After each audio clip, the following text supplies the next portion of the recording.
கர்த்தர் என்ன சொல்றாரு அப்படின்னா, நான் உன்னை எப்படி மாற்றுவேன் அப்படின்னு சொன்னா, கற்பாறையாய் மாற்றுவேன். நான் உன்னை கற்பாறையாய் மாற்றுவேன். இந்த சத்தத்தை கேட்கிற யார் ஒருவர் நாணலை போல அங்கும் இங்கும் சாய்ந்து கொண்டிருக்கிறீர்களோ, பேதுருவுக்கு கொடுக்கிற அந்த ஆசீர்வாதத்தின்படி ஆண்டவர் உங்களை கற்பாறையாய் மாற்றுவாராக.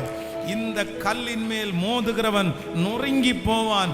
இந்த கல் எவன் மேல் மோதுகிறதோ அவனை அது நொறுக்கி போடும். கர்த்தர் கேபாவாய், கர்த்தர் உங்களை நிலைவரமாய் மாற்றுகிறதற்கு கர்த்தர் வல்லவராய் இருக்கிறார்.